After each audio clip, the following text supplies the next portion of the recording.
İthalat nasıl oluyor? Nelere dikkat etmeniz lazım? Nelere önem göstermeniz lazım? Bu hafta bunları anlatacağım.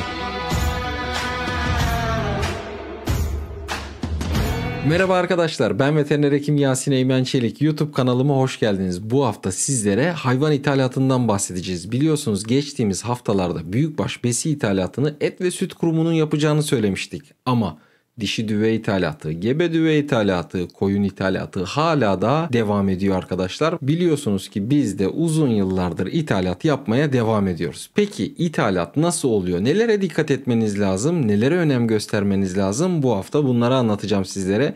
Biliyorsunuz ki yurt dışından hayvan getirmek istediğinizde mutlaka devletten öncelikle bunun izinlerini almanız lazım. Bu izinleri alabilmek için Hayvan Sağlık Şube Müdürlüğü'ne bir dilekçeyle başvuruyorsunuz. Bu dilekçeyle başvurabilmek için öncelikle Tarım İl Müdürlüğü'ne ya da Tarım İlçe Müdürlüğü'ne bağlı olduğunuz ilçe müdürlüğüne giderek oradan birincisi işletme tescil raporunuzu, ikincisi karantina uygunluk belgenizi, üçüncüsü kapasite raporunuzu alıyorsunuz. Tüm bunlarla beraber 2 yıldır ithalat yapmadığınıza dair bir yazı alıyorsunuz ve Haybis'e kayıtlı değilseniz işletmenizi Haybis'e kaydettiriyorsunuz ve buradaki kullanıcı adı ve şifreler sizin için önemli olacak.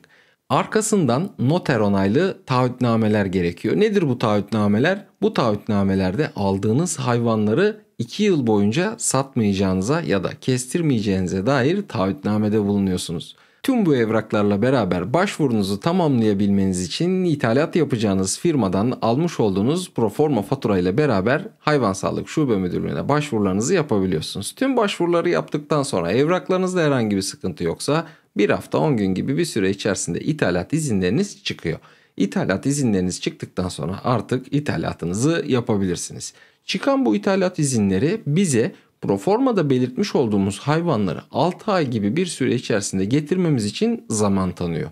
Biz de 6 aylık süre içerisinde bu getireceğimizi belirttiğimiz hayvanları gidip yurt dışından yükleyip getirmemiz lazım. Getirmiş olduğunuz hayvanlar satış izinli mi, satış izinsiz mi? Bunu nasıl belirleyeceğiz? Arkadaşlar öncelikle satış izinsiz, yani kendimize damızlık yapmak için bir hayvan getirmek istiyorsak o zaman büyükbaş için minimum 62 adet hayvan getirebilecek kadar kapasitemiz olması lazım. 62 adetlik başvuruda bulunarak daha az sayıda hayvan getirebilirsiniz ama minimum 62 adetlik başvuruda bulunmanız lazım. Bu başvurudan sonra hayvanlarınızı getirebilirsiniz ama satış izinli gebe ya da boş düve getirmek istiyorsanız, yani getirmiş olduğunuz hayvanları satmak istiyorsanız o zaman minimum 250 adetlik kapasiteniz olması lazım.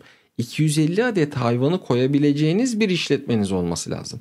Fakat 250 hayvanın 250'sini birden getirmek zorunda değilsiniz. Öncelikle 50 tane getirip daha sonra bir 50 tane daha getirip ya da 30 tane getirip tırın aldığı sayıya göre hayvan getirebilirsiniz. Bu arada büyükbaşta boş düveler için yaklaşık hayvanların büyüklüğüne göre 40-50 arası hayvan alabiliyorken bir adet tır, eğer almayı düşündüğünüz hayvanlar gebe ise o zaman ortalama 32-33 tane hayvanı bir tıra koyabilmektesiniz. Şimdi bu bilgileri verdikten sonra koyun ithalatına değinelim. Eğer koyun ithalatı yapmak istiyorsanız satış izinsiz olarak getirecekseniz minimum 100 adet ithalat başvurusunda bulunmanız lazım. 100'ün üzerindeki tabii ki istediğiniz sayılara çıkabilirsiniz. Bir de şunun altını çizmemiz lazım. Satış izinli getirecekseniz eğer hayvanlarınızı İşletmenizin bir tane sorumlu veteriner hekimi olması lazım ve bu sorumlu veteriner hekimin ilçe tarım tarafından tanımlanmış olması lazım. Yani siz bir veteriner hekimi sözleşmeli olarak işletmenizde bulundurmanız lazım. Aksi takdirde satış izinli hayvan getiremeyeceksiniz. Şimdi bütün bunları değerlendirdikten sonra biz dönelim hayvan ithalatımıza. Arkadaşlar yurt dışından eğer hayvan getireceksek tekrardan altını çizmek istiyorum. Getirmek istediğiniz hayvanların 1. sınıf damızlık kalitede olmasına özen gösterin. Biliyorsunuz ki ülke ekonomisi ve hayvancılığı için ithalat çok da güzel bir şey değil. Fakat yurt dışından 1. sınıf damızlık kalitedeki hayvanları Türkiye'ye getirdikten sonra daha sonra bunları üreterek ülke hayvancılığına katkı sağlayabilirsiniz. Ama tekrar altını çiziyorum. 1. sınıf damızlık hayvanlar getirin arkadaşlar. Bununla birlikte getirmiş olduğunuz hayvanların büyükbaş için değil fakat küçükbaş için gebe hayvan getirmemenizi tavsiye ediyorum. Çünkü gebe hayvan almaya gittiğinizde onların ultrason kontrolleri pek mümkün olmadığı gibi Bir de gebe hayvanların yolda düşük yapma ihtimali çok yüksek oluyor. O yüzden Türkiye'ye yıllardır gelen gebe adı altında tokluların birçoğu boş çıkmakta arkadaşlar. O yüzden gebe koyun ithalatını çok fazla tavsiye etmiyorum. Tabii ki büyükbaşta ultrason kontrolleri yapıldığı için, veteriner hekim kontrolünde alınabildiği için almış olduğunuz hayvanların tamamının gebe çıkması söz konusu. Peki süreç nasıl devam ediyor? Biraz da bunlara değinelim. Yurt dışından seçmiş olduğunuz hayvanlar Türkiye'den gönderilen bir heyet tarafından kontrol ediliyor. Kontrolleri sağlandıktan sonra gümrüğe yanaşarak gümrükten geçişini de sağladıktan sonra çiftliğinize, işletmenize kadar hayvanlar geliyor. Geldikten sonra karantina süreci başlıyor arkadaşlar. Bu süreç içerisinde hayvanlarınızdan kan alınıyor. Bu süreç yaklaşık 21 gün kadar sürüyor herhangi bir aksilik olmazsa. İşte bu süreç içerisinde alınan kanlar tahlile gönderiliyor ve kanlarda eğer hayvanlarınızda herhangi bir hastalık yoksa hayvanlarınız millileşiyor. Artık Türkiye'deki kayıt sistemine girebiliyor.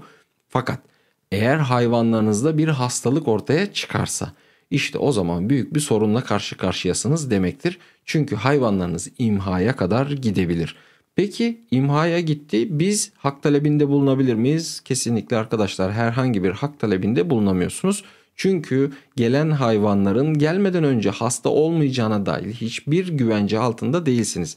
Biliyorsunuz büyükbaş besi ithalatı yapılıyor ve Türkiye'de Et Süt Kurumu tarafından gerçekleştirilen bu besi ithalatında bile imzalamış olduğunuz taahhütnamelerde devlet diyor ki gelmiş olan hayvanlar daha sonra kan tahlili yapıldığında herhangi bir hastalık çıkarsa, herhangi bir mağduriyetiniz ortaya çıkarsa hiçbir şekilde hak talebinde bulunmayacağınıza dair noterden sizden bir taahhütname alıyor. Dolayısıyla ithalatların en büyük sıkıntılarından bir tanesi gelen hayvanların hasta olma ihtimali. Yurt dışında bu tahliller kolaylıkla yapılamıyor arkadaşlar. Maalesef Türkiye'ye geldikten sonra yapılması gerekiyor. Peki o zaman ne yapılması lazım? Arkadaşlar mutlaka ve mutlaka alınacak hayvanların hastalıklardan ari işletmelerden tercih edilmesi lazım.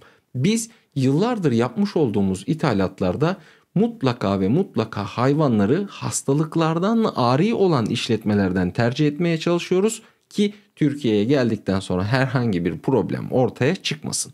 Peki hayvanlar almak istediğiniz ülkeden yüklendi ve yola çıktı. Yolda ölen oldu, bacağı kırılan oldu, sakatlanan oldu, bir problem oldu, ne oluyor? Arkadaşlar biz yapmış olduğumuz ithalatların tamamında sizin işletmenize inen sağlıklı hayvanların adedince sizden ödeme alıyoruz. Bugüne kadar çok olmamakla beraber birkaç defa yolda kaybettiğimiz ölen hayvanımız oldu. Büyük başta oldu, küçük başta oldu. Fakat bizden hayvan alanların hiçbirisi ölen hayvanın parasını bize ödemedi.